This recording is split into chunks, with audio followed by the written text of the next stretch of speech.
Assalamualaikum warahmatullahi wabarakatuh dan selamat sejahtera. Okey, pada petang ini kita akan menyambung sesi PDPR kita, iaitu kita dah masuk bab yang ketiga, iaitu teknik mengukur parameter kesihatan badan. Tetapi pada hari ini kita akan fokus kepada subtopik 3.1 sahaja, iaitu suhu badan. Jadi murid-murid bolehlah merujuk buku teks daripada muka surat 34 sehingga 37. Okey, sebelum kita meneruskan perbincangan kita mengenai suhu badan, kita lihat apakah yang murid-murid perlu capai setelah selesai sesi PDPR kita pada petang ini.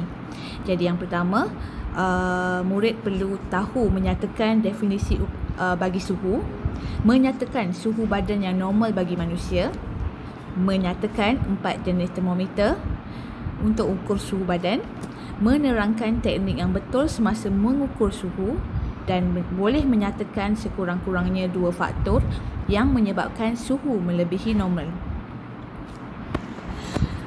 Apakah itu suhu badan? Suhu badan ialah darjah kepanasan dan kesejukan badan kita. Organ manakah yang memainkan peranan yang penting dalam mengawal atur suhu badan? Okey, jadi kulit merupakan organ yang memainkan peranan penting dalam mengawal suhu badan kita. Supaya suhu badan kita, kulit ni akan memastikan suhu badan kita supaya berada pada tahap yang optimum. Okey? Jadi, bagaimana kita mengukur suhu badan dan apakah alat yang kita gunakan? Okey. Oh, sebelum tu, jika suhu badan meningkat ataupun suhu badan menurun, menandakan bahawa badan kita menghadapi masalah kesihatan. Okey. Jadi, sekarang cikgu tunjukkan 4 jenis termometer yang kita boleh gunakan untuk mengukur suhu badan. Okey, ada 4. Yang pertama, termometer klinik. Yang kedua, termometer makmal. Yang ketiga, termometer rektal. Dan yang keempat, termometer inframerah. Okey, kita berkenalan dengan setiap jenis termometer tersebut. Okey, yang pertama, termometer klinik. Okey, termometer klinik ni digunakan untuk menyukat suhu badan. Okey, termometer ni boleh menyukat suhu badan dalam julat 35 darjah Celsius hingga 42 darjah Celsius. Okey, ini termometer klinik. Okey, yang kedua, termometer makmal. Termometer makmal ni termometer yang kita gunakan dalam eksperimen-eksperimen yang kita jalankan dekat makmal. Okey. Jadi termometer makmal ni digunakan untuk menyukat suhu cecair. Okey, biasa kita akan gunakan termometer ni untuk menyukat suhu air mendidih, air suling macam tu. Jadi termometer makmal dia boleh menyukat suhu dalam julat negatif 10 darjah Celsius sehinggalah 100 darjah Celsius. Okey, ini termometer yang kedua. Termometer yang ketiga ialah termometer rektal. Okey, termometer ni digunakan untuk menyukat suhu badan tetapi melalui dubur. Okey. Dan yang keempat, termometer inframerah. Okey, yang ni sekarang dalam pandemik sekarang kita banyak lihat penggunaan termometer inframerah ni.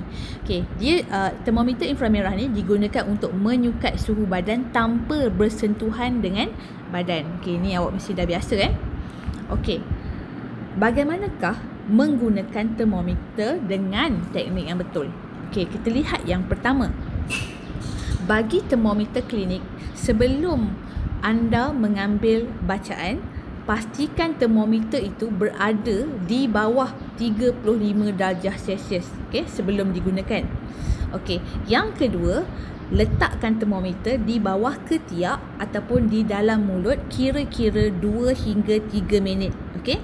Kalau awak menggunakan termometer klinik digital sehingga kedengaran bunyi beep, okey. And then yang ketiga, keluarkan termometer dan catatkan suhu.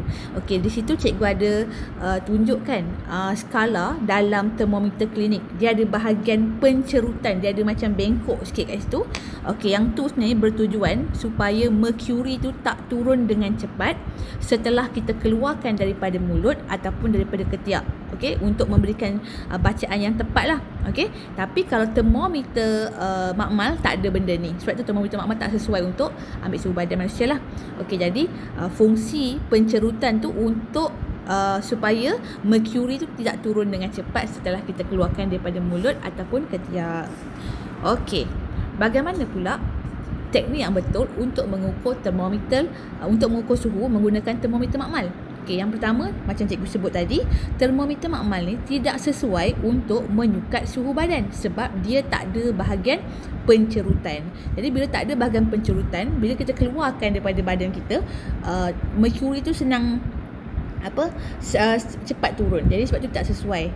Jadi katakanlah ia tetap digunakan, katakan kita nak gunakan juga termometer makmal untuk mengukur suhu badan, bacaan tu perlu diambil ketika termometer tu masih berada dalam mulut ataupun masih berada di bawah ketiak. Sebab apa? Sebab dia tak ada bahagian pencerutan. Okey.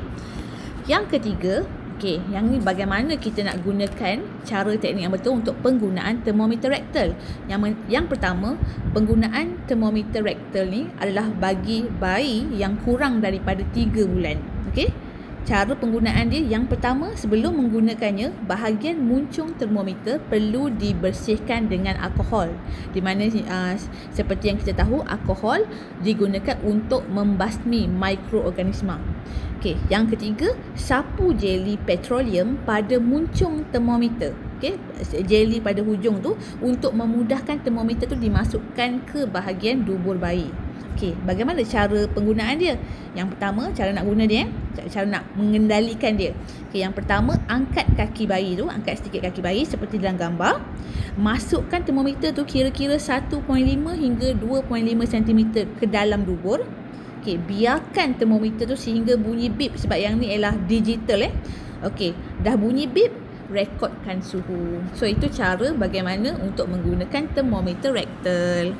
Okey, yang keempat, termometer inframerah. Okey, yang ni seperti yang cikgu sebut awal tadi, dia akan termometer inframerah ni digunakan tanpa bersentuhan dengan individu. Tak payah pegang dia, tak payah sentuh.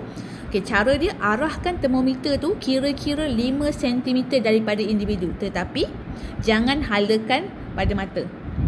Kemudian rekodkan bacaan suhu. Antara keempat-empat termometer, termometer inframerah paling cepat merekodkan suhu. Dia paling cepat merekodkan suhu badan. Okey. Kemudian seperti yang cikgu sebut tadi, suhu normal manusia, suhu badan normal manusia ialah 36.9 darjah Celsius. Okey, katakanlah suhu badan anda melebihi 37, kita dikatakan demam. Okey, kita dikatakan demam. Okey, jadi apakah faktor-faktor yang menyebabkan suhu badan kita melebihi normal, melebihi 36.9 darjah Celsius? Okey, dia ada beberapa faktor. Ada 3 faktor kat situ. Yang pertama, faktor jangkitan. Yang kedua, faktor terdedah kepada keadaan panas terlampau. Dan yang ketiga, disebabkan oleh faktor senaman. Okey, jangkitan. Jangkitan mungkin kita ni, badan kita ni terkena jangkitan bakteria ataupun virus. So ini boleh menyebabkan suhu badan melebihi normal. Contoh dalam keadaan sekarang, virus corona So dia boleh menyebabkan suhu badan kita melebihi 36.9. Yang kedua, terdedah kepada keadaan panas melampau ataupun contohnya sekarang ni panas kan, stroke haba ataupun selaran matahari yang melampau. Okey, yang tu juga menyebabkan suhu badan kita meningkat. Dan yang akhir sekali, apabila kita melakukan senaman yang terlalu berat juga boleh menyebabkan suhu badan kita melebihi 36.9. Okey, so itu sahaja pembelajaran kita pada petang ini. Okey, jadi sebagai latihan untuk hari ini, awak rujuk buku teks muka surat 37, buat praktis formatif 3.1 soalan 1, 2 dan 3, dan jangan lupa buat nota merujuk buku teks dan juga slide PowerPoint cikgu. Sekian, terima kasih.